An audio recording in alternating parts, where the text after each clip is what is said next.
창세기 26장 1절에서 11절의 말씀, 하나님의 말씀입니다.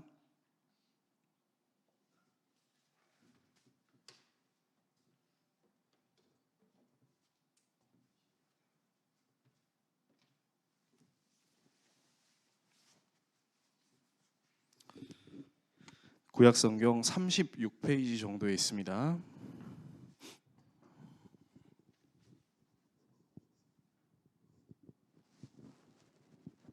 창세기 26장 1절에서 11절의 말씀 한 절씩 교독하시고 마지막 절은 같이 읽겠습니다. 아브라함 때에 첫 흉년이 들었더니 그 땅에 또 흉년이 들매 이삭이 그랄로 가서 블레셋 왕 아비멜렉에게 이르렀더니 여호와께서 이삭에게 나타나 이르시되 애굽으로 내려가지 말고 내가 내게 지시하는 땅에 거주하라. 이 땅에 거류하면 내가 너와 함께 있어 내게 복을 주고 내가 이 모든 땅을 너와 내 자손에게 주리라. 내가 내 아버지 아브라함에게 맹세하는 것을 이루어 내 자손을 하늘의 별과 같이 번성하게 하며 이 모든 땅을 내 자손에게 주리니 내 자손으로 말미암아 천하 만민이 복을 받으리라. 이는 아브라함이 내 말을 순종하고 내 명령과 내 계명과 내 율례와 내 법도를 지켰음이라 하시니라. 이삭이 그랄에 거주하였더니 그곳 사람들이 그의 아내에 대하여 물으매 그가 말하기를 그는 내 누이라 하였으니 리브가는 보기에 아리따움으로 그곳 백성이 리브가로 말미암아 자기를 죽일까 하여 그는 내 아내라 하기를 두려워함이었더라. 이삭이 거기 오래 거주하였더니 이삭이 그 아내 리브가를 껴안은 것을 블레셋 왕 아비멜렉이 창으로 내다본지라. 이에 아비멜렉이 이삭을 불러 이르되 그가 분명히 내 아내거늘 어찌 내 누이라 하였느냐. 이삭이 그에게 대답하되 내 생각에 그로 말미암아 내가 죽게 될까 두려워하였음이로라. 아비멜렉이 이르되 내가 어찌 우리에게 이렇게 행하였느냐. 백성 중 하나가 내 아내와 동침할 뻔하였도다. 내가 죄를 우리에게 입혔으리라. 같이 읽겠습니다. 아비멜렉이 이에 모든 백성에게 명하여 이르되 이 사람이나 그의 아내를 범하는 자는 죽이리라 하였더라. 아멘. 오늘 여러분과 함께 창세기 강의 33번째 시간, 믿음이 있어도 두려울 수 있다라는 주제로 하나님의 말씀 나누도록 하겠습니다. 사람은 누구에게나 연약한 부분이라는 것이 존재합니다. 그게 누군가에게는 건강, 신체의 건강이 될 수 있을 것이고 또 누군가에게는 그 사람이 가지고 있는 지식 또는 감정적인 부분들이 고장나 있을 수도 있다는 거죠. 그러니까 저나 여러분이나 엄밀하게 말씀드리면 장애가 존재한다는 겁니다. 단순히 그냥 정신적으로 육체적으로 멀쩡하다라고 생각할 수 있다 할지라도 그 누군가에게 함부로 드러낼 수 없는 우리의 연약한 부분, 장애들이 존재한다라는 것이죠. 우리는 이런 부분을 극복하고 싶어서 신체가 좀 부족한 분들은 신체를 열심히 단련하기도 하고 또 지식이 부족하고 지혜가 부족한 분들은 지식을 쌓거나 지혜로운 사람들의 말을 자주 듣기도 합니다. 또 감정적으로 그 감정의 기복이 심한 사람들은 자신의 감정을 잘 다스리기 위해서 내면의 평안을 위해 수도를 하기도 합니다. 근데 이 모든 연약함의 부분에는 공통적으로 느껴지는 것이 있는데 그게 무엇이냐면 두려움이라는 것입니다.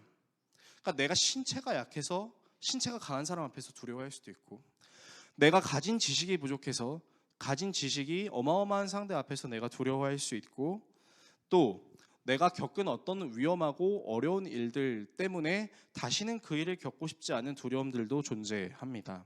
그래서 이 두려움이 너무 크게 남아있는 사람들은 이제 트라우마로 존재하기도 하고 또 극복하려고 하기보다는 그냥 이런 두려움이 나에게는 안 왔으면 좋겠다 해서 그 두려움이 생기기도 전에 피하려고 스탠스를 취하는 사람들도 분명히 존재합니다.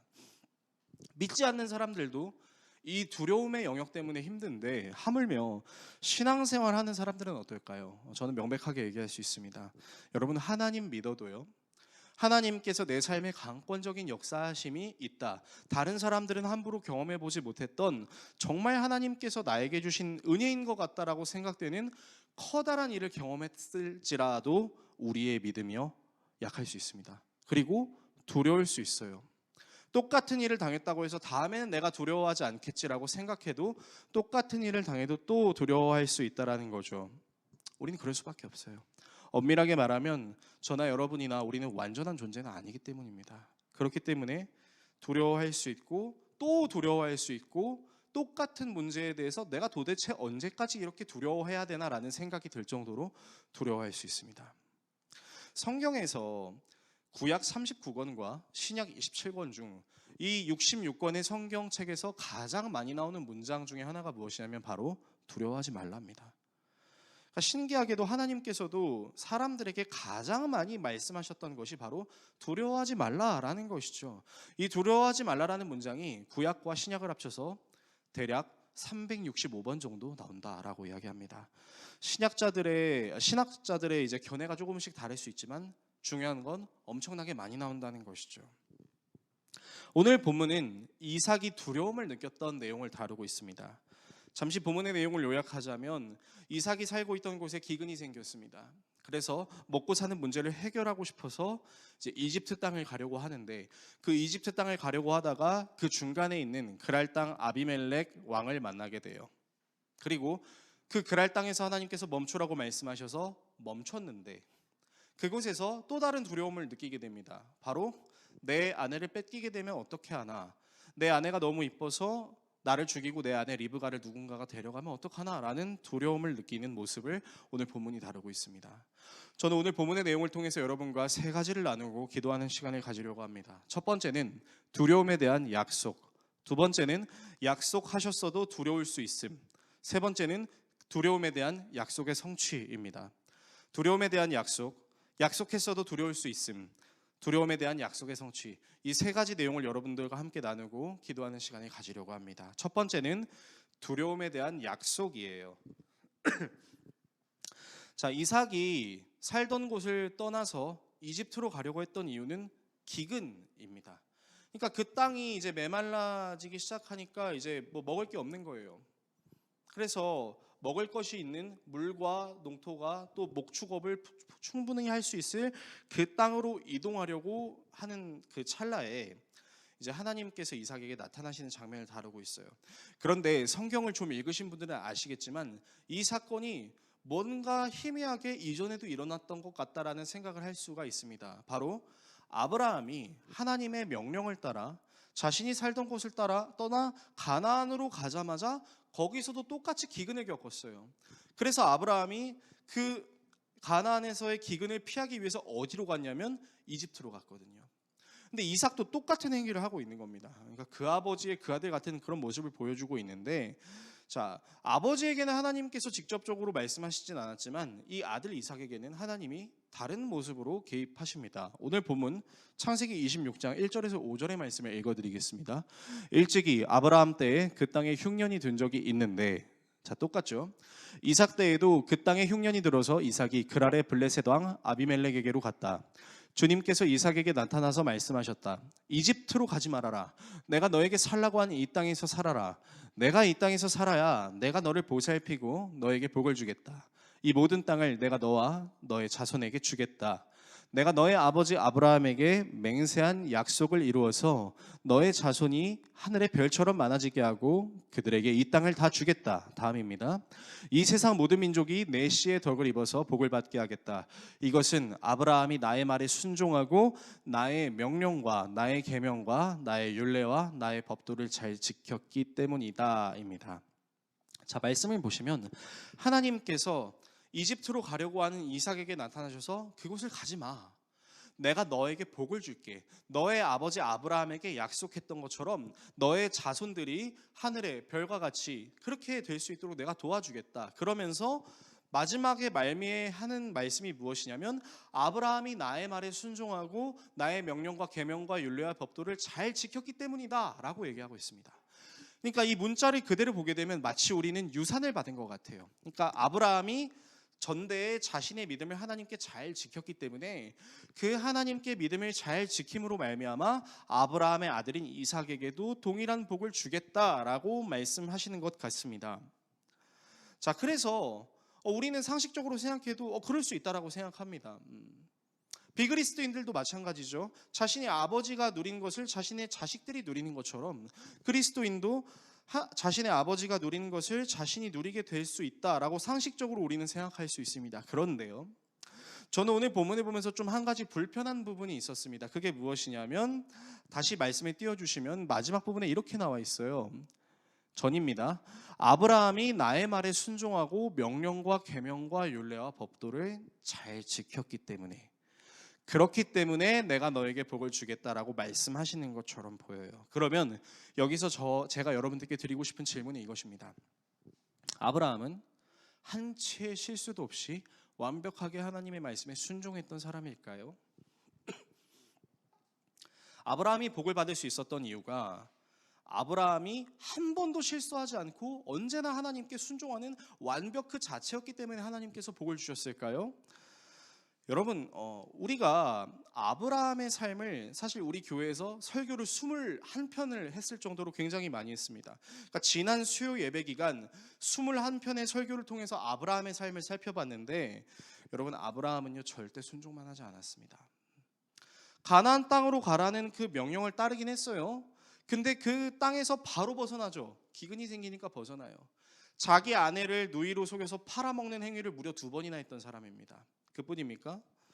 하나님의 약속을 믿지 못해서 하나님의 방법이 아닌 세상의 방법으로 자신의 자손을 낳았었죠. 그 자손이 바로 이스마엘이었습니다. 그 하나님의 약속을 신뢰하지 않았던 아브라함 때문에 하나님께서는 마치 수년의 침묵의 기간도 가지십니다.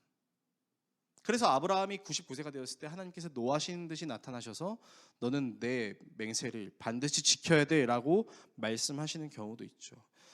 그러니까 우리는 믿음의 조상이 아브라함인 건 맞지만 아브라함이 한 번의 실수도 없이 완벽하게 신앙생활을 했다라고 볼 수는 없다라는 것입니다. 오히려 어쩌면 저나 여러분이나 그 마음속에 적어도 나는 내가 먹고 사는 문제 때문에 내 아내는 팔아먹지 않을 텐데 라는 생각을 우리는 다 한 번쯤 해봤을 거예요. 당연한 거 아닙니까? 하나님을 믿지 않아도 내 아내는 하늘이 허락했다고 믿고 봤는데 내 아내가 위험의 상황에 처했을 때 내 목숨 살려고 아내를 버린다? 여러분, 사실 이거는 상식적으로는 되게 우스운 얘기죠. 말도 안 되는 얘기죠. 그러면 우리가 확실하게 알 수 있는 것은 아브라함은 스스로 자신의 믿음을 대단한 믿음으로 성장시킨 사람이냐, 아니면 하나님께서 그 연약했던 아브라함의 믿음을 장성한 믿음의 분량으로 인도하시는 은혜가 있었느냐라고 생각했을 때 저나 여러분이나 확실하게 얘기할 수 있습니다. 아브라함은 그 스스로의 믿음이 대단했던 분이 아니었어요.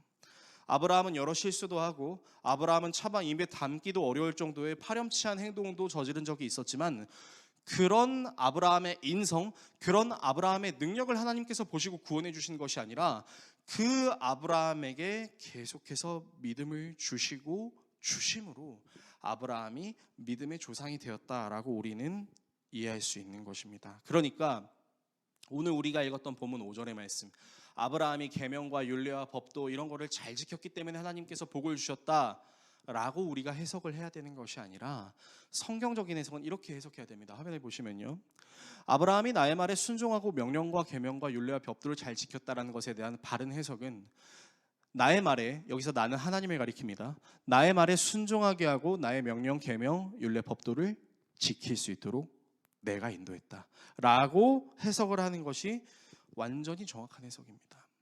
그러니까 여러분, 우리가 신앙생활 하려고 열심을 내는 경우가 있습니다. 그러니까 오늘도 이제 저희 교회에 찾아와 주셔서 예배 드려주시는 분들이 좀 계신 걸로 제가 알고 있는데 와주셔서 감사합니다. 그런데요, 제가 좀 재밌는 얘기를 해드리자면, 저는 여러분들이 이 자리에 와서 앉아 계신 것도 하나님께서 인도하시는 것이라는 믿음이 있습니다. 여러분도 어느 연유로 저희 교회에 와서 예배를 드리신지 저는 정확하게 알 수 없지만, 분명한 사실은 하나님께서 누군가를 통해서 어떤 상황과 환경을 통해서 여러분을 예배로 인도하셨고, 저는 그런 여러분들에게 말씀을 증거할 수 있도록 하나님께서 저를 이 자리로 서게 하셨다라는 믿음이 있습니다. 크리스찬들이 가지고 있어야 되는 믿음은 바로 이런 믿음이라는 것이죠. 내 능력으로 내가 나 되는 것이 아니라 지금까지 내가 나 될 수 있도록, 그리고 앞으로도 나를 나라는 존재로 살 수 있도록 인도해 주시는 분은 바로 하나님의 은혜이다. 그렇기 때문에 하나님께서 우리에게 복을 주시는 이유는 give and take, 내가 하나님께 내 시간, 내 물질, 내 마음, 내 생각을 이만큼 드렸으니까 하나님 저한테 이만큼 주셔야죠 라는 차원이 아니라 이미 하나님께서 내 모든 것을 허락해 주셨고 더해 주셨다라는 그 믿음에 대한 감사함으로 오늘 저나 여러분이나 이 자리에서 하나님께 예배하고 앞으로도 하나님을 위한 삶을 살아가는 것, 그것이 바로 하나님께서 우리에게 주고자 하시는 은혜라는 것입니다. 여러분이 바로 알아야 되는 비유가 하나 있는데, 이제 비그리스도인 분들도 좀 헷갈리시는 것 중에 하나가 뭐냐면 바로 달란트 비유입니다. 마태복음 25장에는 천국 비유에 대한 예수님의 말씀들이 나와 있는데 그 중에 달란트 비유가 나와 있어요. 너무나 유명한 예화죠. 비그리스도인들도 잘 알고 계시는 5달란트 받은 사람, 2달란트 받은 사람, 1달란트 받은 사람입니다. 그러면 이제 벌써부터 편견이 생기기 시작하죠. 뭐야? 하나님이 저 사람은 5달란트를 주고 저 사람은 2달란트를 주고 저 사람은 1달란트를 줬어. 비교하시는 거 아니야? 여러분, 이거는 비교가 아니라 이 1달란트라는 금액의 단위 자체가 어마어마합니다. 그렇기 때문에 1달란트 받은 사람이 2달란트보다 못났고 2달란트 받은 사람이 5달란트보다 못났다라는 얘기를 하려고 예수님께서 이 예화를 꺼내신 게 아니라는 거죠. 5달란트나 2달란트나 1달란트나 엄청나게 많은 금액이라는 것입니다. 어쨌든 자, 이 달란트를 맡기시고 그 달란트를 맡은 사람들이 하는 내용이 마태복음 25장에 나오는데 말씀을 좀 살펴보면서 얘기를 나눠보겠습니다. 그는 각 사람의 능력을 따라 한 사람에게는 5달란트, 한 사람에게는 2달란트, 또 다른 한 사람에게는 1달란트를 주고 떠났다. 5달란트를 받은 사람은 5달란트를 더 가지고 와서 말하기를 주인님, 주인께서 5달란트를 내게 맡기셨는데 보십시오, 5달란트를 더 벌었습니다. 자, 여기서 잠시 멈추고 저 5달란트를 저에게 맡기셨어요. 그리고 저는 5달란트를 더 벌었습니다. 이 문장을 원어로 해석을 하게 되면 어떤 문장이 나오게 되냐면요, 이런 문장이 나옵니다. 하나님 주인께서 저에게 주신 그 5달란트 때문에 제가 5달란트를 남길 수 있게 됐습니다입니다. 그러니까 원인이 뭔지 아시겠습니까? 주인께서 주신 그 5달란트를 제가 가지고 있는 어떤 영업의 능력, 사업의 능력으로 부풀린 것이 아니라 주인이 주신 그 5달란트 때문에 제가 5달란트를 남길 수 있었습니다 라고 얘기를 하는 거라는 겁니다. 다시 말씀을 보여주세요. 그렇게 얘기를 하니까 이제 주인이 얘기하는 거죠. 잘했다. 착하고 신실한 종아, 내가 적은 일에 신실하였으니 이제 내가 많은 일을 너에게 맡기겠다. 와서 주인과 함께 기쁨을 누려라. 다음입니다. 2달란트 받은 사람도 다가와서 주인님께서 2달란트를 맡기셨는데 보십시오, 2달란트를 더 벌었습니다. 똑같습니다. 주인이 주신 2달란트 때문에 제가 2달란트를 더 벌었습니다라고 얘기하는 겁니다. 그래서 주인이 똑같이 얘기하죠. 착하고 신실한 종아, 내가 적은 일에 신실하였으니 많은 일을 내게 맡기겠다. 와서 주인과 함께 기쁨을 누려라. 자, 그런데요, 1달란트를 보십시오. 1달란트를 받은 사람은 다가와서 말하였다. 주인님, 나는 주인이 굳은 분이시라 심지 않은 데서 거두시고 뿌리지 않은 데서 모으시는 줄로 알고. 자, 이게 무슨 문장일까요? 주인이 1달란트를 맡긴 것을 이 1달란트를 받은 사람은 5달란트, 2달란트 받은 사람과 이해를 달리한 겁니다. 그러니까 5달란트, 2달란트 받은 사람은 주인이 주신 그 5달란트와 2달란트의 은혜 때문에 제가 더 수익을 벌어들일 수 있게 됐어요 라고 이야기하는 것이지만, 1달란트 받은 사람은 이미 마음속에 뭐가 있어요? 이거는 내가 하면 내 건데 내가 더 벌어들이면 당신이 착취할 거 아닙니까? 라는 식으로 얘기하고 있는 겁니다. 그래서 주인을 굳은 분이라고 얘기해요. 심지 않은 데서 거둔다고 얘기합니다. 주인이 1달란트를 줬음에도 불구하고 그거를 주인의 것이라고 인정하지 않는 거예요. 내 것이라고 인정하는 것이죠. 그래서 나는 주인 당신의 것을 줄 의무가 없기 때문에 뿌리지 않는 데서 모으시는 줄 알고 있는 분이 주인이시기 때문에 저는 따로 이걸로 무슨 수익 활동을 하지 않고 땅에 숨겨두었어요 라고 얘기를 하는 거예요. 그래서 5달란트와 2달란트를 받은 사람들은 주인의 잔치에 함께 참여했지만 1달란트를 받은 사람은 주인의 잔치에 함께 참여하지 못했다라는 것이 이 비유죠. 이것이 바로 천국 비유이고, 이 천국 비유가 우리에게 말하는 것이 무엇입니까? 5달란트를 받았든 2달란트를 받았든 그 달란트를 받은 사람의 능력치 때문에 그 달란트가 부풀어졌다라고 해석하고 싶은 마음은 있지만, 궁극적으로는 그 5달란트를 주신 주인의 은혜 때문에 이 5달란트를 내가 더 발휘할 수 있게 된 겁니다라고 얘기하는 것이죠. 우리는 은연중에 우리가 열심히 신앙생활하고 사람들에게 좀 칭찬받고 나름 비그리스도인들 앞에서 이 정도면 내가 좀 괜찮은 삶을 산 것 같아 라고 생각하기 시작하는 그 순간 우리의 신앙은 교만으로 둔갑합니다. 다시 말해서 하나님께서 내게 주셨다라는 것을 잊어버리게 되는 순간, 그 순간 우리는 하나님의 약속을 망각하게 됩니다. 그래서 성경에 아주 유명한 말이 있죠. 선줄로 생각하거든 넘어질까 조심하라 라는 말이 있는 것처럼 말입니다. 그래서 저와 여러분들이 이 말씀을 통해서 적용해야 되는 것이 무엇입니까?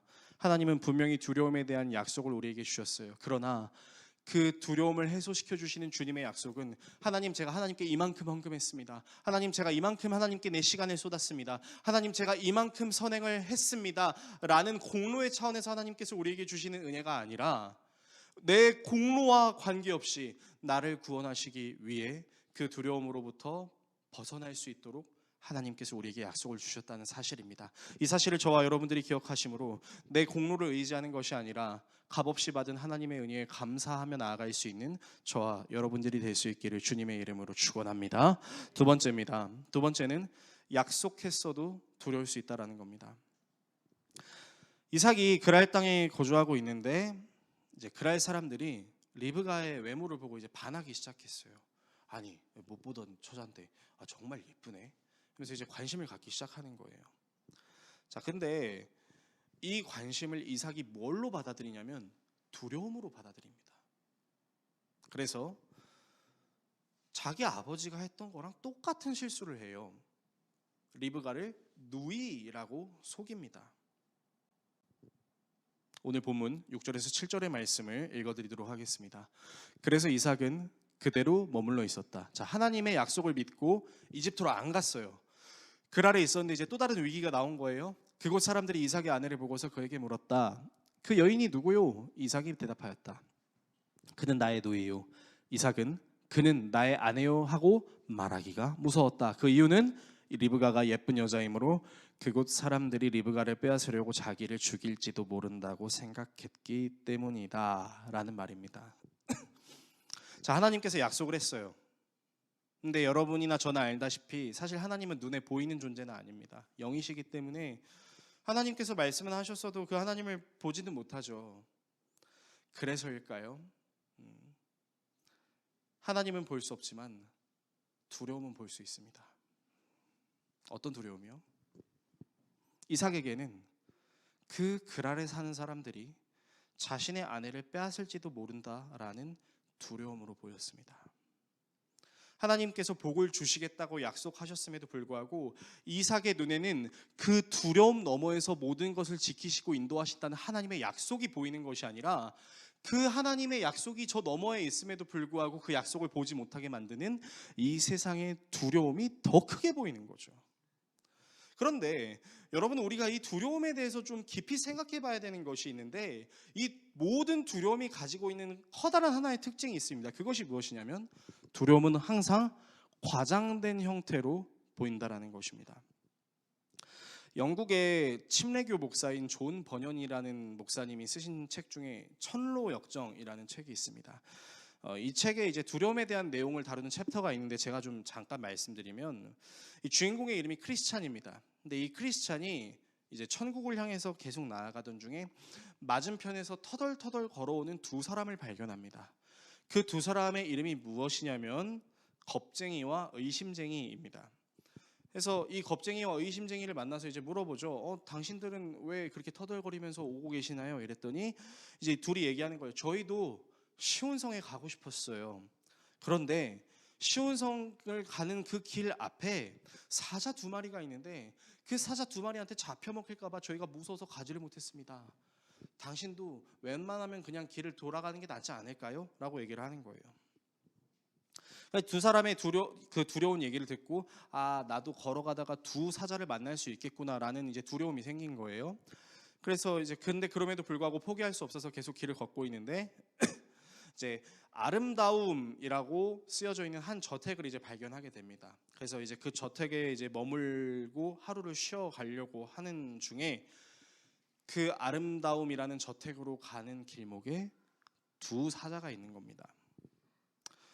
그래서 이제 겁쟁이하고 의심쟁이가 말했던 그 사자를 만나니까 크리스찬도 이제 두려움이 생긴 거예요. 그래서 도망가야 되나라고 생각을 하고 있을 그때에 그 문 앞에 있던 경계라는 문지기가 크리스찬을 향해 크게 소리를 칩니다. 이보시오, 여기 있는 사자들은 묶여있는 사자요. 이 사자들이 묶여있는 이유는 이 길을 통과하는 사람이 과연 믿음이 있나 없나를 시험하기 위해서 존재하는 것이니 너무 걱정하지 말고 조심스럽게 통과하면 됩니다 라고 경계라는 문지기가 얘기를 하는 거예요.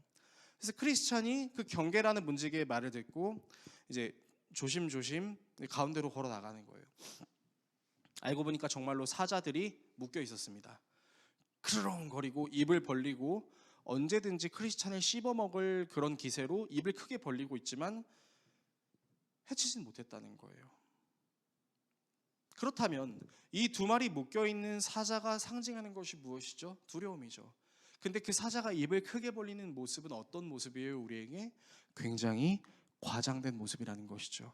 그 과장된 두려움은 사실은 쇠사슬에 묶여있기 때문에 우리를 직접적으로 해칠 수 없지만 우리는 두려움이라는 존재를 만나기 시작하면 그 두려움의 실체는 사실 별거 아닌 것임에도 불구하고 그 두려움이 굉장하게 증폭돼서 커지게 보여서 우리가 가야 될 길도 가지 못하게 막는 경향이 있다라는 겁니다.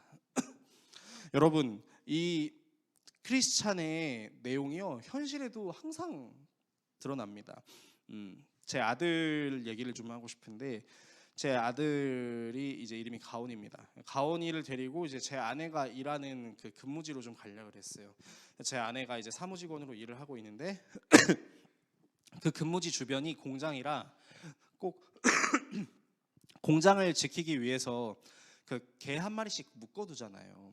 그래서 이제 그 아내가 있는 그 사무실로 가려고 하는데 이제 제 아들 손을 잡고 갔어요. 근데 이제 저 멀리서 이제 진돗개가 이제 막 짖는 거죠. 그러니까 이제 제 아들이 무서워하는 거예요. 그래서 가온아, 묶여 있어. 괜찮아. 봐봐. 아빠가 가서 한번 봐봐. 저 진돗개가 아무리 짖고 달려들어도 못 물잖아. 알겠대요. 가보겠대요. 근데 이제 무서우니까 제 손을 꽉 잡고 있는 거죠. 그리고 이제 아들을 데리고 걸어갔습니다. 근데 진돗개가 이제 제 아들을 물려고 왁 나오니까 제 아들이 언제 그랬냐는 듯이 왁 무서워가지고 제 뒤로 숨는 거죠. 근데 여러분 그거 아십니까? 어린아이만 그러지 않는다는 겁니다. 여러분 어른들도요, 동물 무서워하는 어른들은 정말 소스라치게 무서워합니다.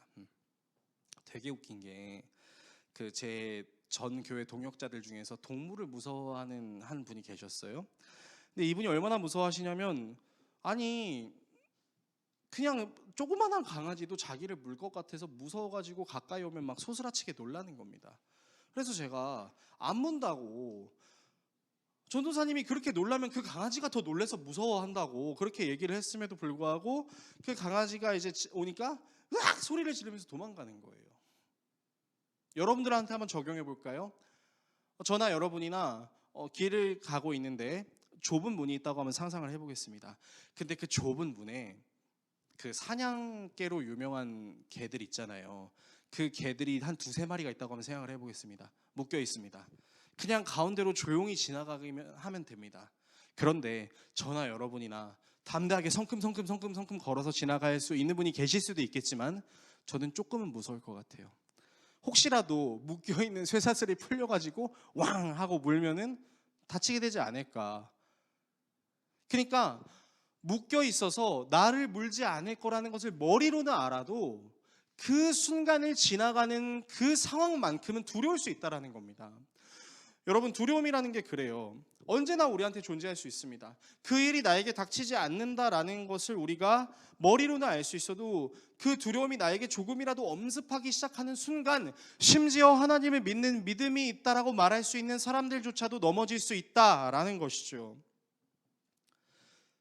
그래서 이삭은 하나님을 믿는 믿음이 있었음에도 불구하고 하나님께서 먹여 살리신다고 걱정하지 말라고 말했음에도 불구하고 자신의 눈앞에 보이는 그 그랄 사람들이 두려움으로 증폭돼서 자신의 아내를 누이로 속일 수밖에 없는 연약함을 가졌다라는 것입니다. 결국 근데 이 거짓말이 탄로가 나게 됩니다. 오늘 본문 9절에서 12절을 한번 읽어보겠습니다. 아비멜렉은 이삭을 불러들여서 나무랐다. 그는 틀림없이 당신의 아내인데 어쩌려고 당신은 그를 누이라고 말하였소? 이삭이 대답하였다.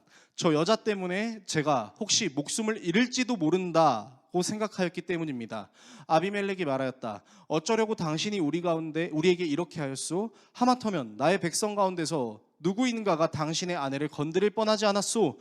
괜히 당신 때문에 우리가 죄인이 될 뻔하였소. 자, 여기서 우리가 바라봐야 되는 문장은 마지막이에요. 이삭은 이방 사람입니다. 그리고 그랄 땅의 왕이 지금 이삭을 불러들여서 얘기하고 있는 거예요. 왜 우리에게 당신의 아내를 누이라고 속였습니까? 그러니까 내가 죽을까 봐 속였어요 라고 얘기하면 좀 화를 낼 법도 한데, 지금 그랄 왕의 입장이 어떤 입장이냐면, 한마터면 당신의 아내를 건드릴 뻔하지 않았소. 괜히 당신 때문에 우리가 죄인이 될 뻔했소. 여러분, 이게 하나님께서 약속하신 지키시고 보호하시는 과정 중에 하나인 거죠. 원래라면 그랄 왕 아비멜렉이 화를 내야 되죠. 왜 거짓말을 했습니까? 당장 이 땅에서 나가시오라고 얘기해야 되는 게 정상인데, 이 그랄 왕 아비멜렉이 우리가 죄를 지을 뻔하지 않았냐라는 저 자세를 취하게 된다라는 것이죠. 그제서야 이삭은 깨달았어요. 무엇을 깨달았을까요? 하나님의 약속이 있었음에도 불구하고 내 눈앞에 보여지는 이 두려움이 나로 하여금 하나님을 온전히 신뢰하지 못하겠구나라는 것을 확실하게 깨달았다는 것입니다. 그러니까 저와 여러분들이 기억해야 될 것은, 여러분, 하나님은요, 우리가 하나님의 약속을 믿는 믿음이 있다라는 것도 알고 계십니다. 그리고 그 믿음이 있지만 그 믿음대로 온전히 순종하지 못하는 우리의 연약함이 있다는 것도 아세요. 그래서 우리가 하나님을 온전히 신뢰하지 못했다고 해서 야, 너 믿음이 그것밖에 안 돼? 야, 그냥 너 나 믿지 마. 네가 하고 싶은 대로 살아라고 하나님은 우리에게 말씀하시지 않는다는 것이죠. 우리는 실수하고 넘어져도 하나님께서는 약속하신 바를 이루시기 위해서 이삭을 보호하시는 것처럼, 우리가 하나님의 약속을 믿는 믿음으로 걸어가다가 넘어졌다고 해서 하나님께서 우리를 버리시는 것이 아니라 넘어진 우리를 다시 일으켜 세워주시는 은혜가 분명히 있다라는 것입니다. 이 은혜가 저와 여러분들의 믿음을 점진적으로 성장시켜 준다는 것이지요. 그래서 저와 여러분들이 기억해야 되는 것은, 우리의 믿음은 어느 순간 급성장하는 것이 아닙니다. 성령 충만하다고 했다고 해서, 방언을 했다고 해서, 남들이 경험해보지 못했다는 기적을 경험했다고 해서 내 믿음이 증폭된다고요? 아니에요. 우리의 믿음은 어려운 일을 겪어서 넘어져 보기도 하고 까져 보기도 하고, 때로는 하나님을 원망도 해보고, 때로는 하나님을 의심해보기도 하고, 정말 하나님이 살아계십니까? 라고 하나님께 물어보기도 하면서, 그런 나의 의심을 확신으로 바꿔주시고 나의 넘어진 상처를 연고를 발라주시면서 일으켜 세워주시는 그 하나님의 은혜가 있을 때 우리의 믿음은 점진적으로 성장할 수 있다는 것입니다. 저와 여러분들이 이 사실을 기억하심으로 믿음 있어도 두려워할 수 있으나 다시 우리를 일으켜 주실 주님을 기대하는 마음으로 살아가실 수 있기를 예수 그리스도의 이름으로 축원합니다. 마지막입니다.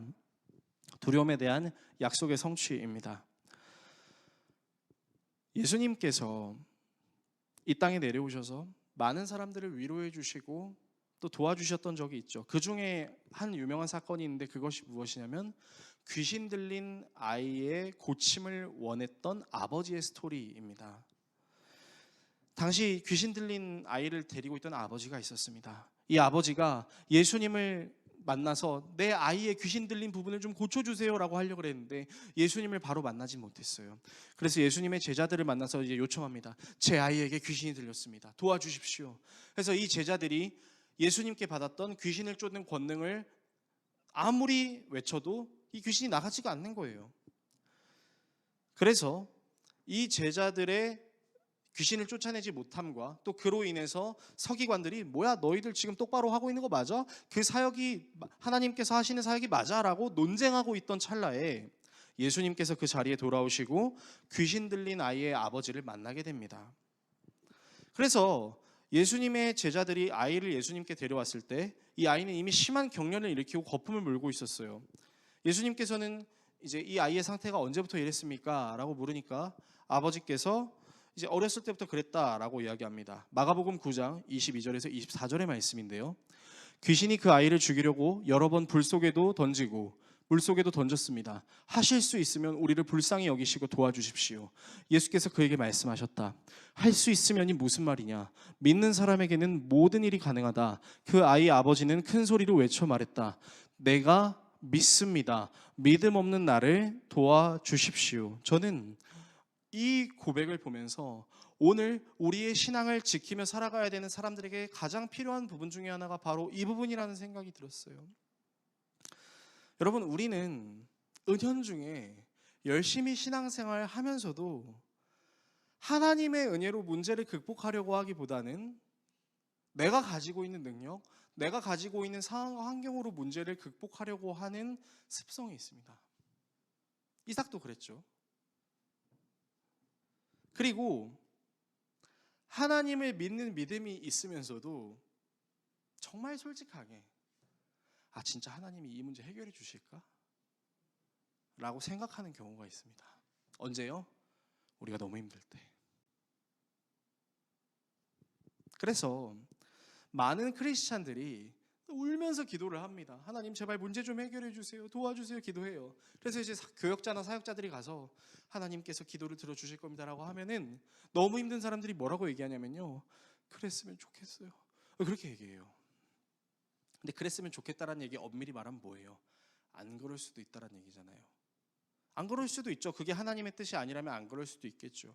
그런데 제가 말씀드리고 싶은 것은 무엇이냐면 우리는 하나님께 간절히 구하고 있는 그 순간에도 사실은 하나님을 온전히 의지하지 못하는 의심이 여전히 우리에게 내재되어 있다는 겁니다. 그리고 그 의심은 두려움 때문에 더 증폭되는 것이죠. 안 되면 어떡하지? 안 되면 어떡하지? 내 뜻대로 안 되면 어떡하지? 내가 생각했던 결과가 나오지 않으면 어떡하지?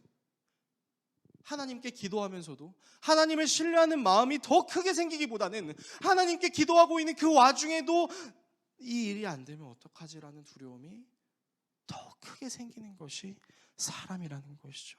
여러분, 저는 어떨까요? 제가 목사라고 저는 다를 것 같습니까? 아닙니다. 저도 기도하면서 하나님 안 들어주시면 어떡할 거예요? 저도 그래요.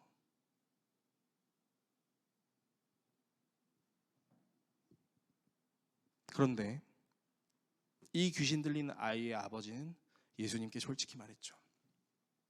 하실 수 있으면 뭐 가능하면 해주시고 뭐 안 되면 어쩔 수 없죠. 그랬다가 예수님께서 할 수 있으면이 무슨 말이냐? 예수님께서 원하셨던 건 무엇입니까? 귀신 들린 아이의 아버지가 내 스스로 나는 하나님을 온전히 신뢰할 수 있는 믿음이 없다라는 것을 고백하는 그 순간을 기다리셨던 거예요.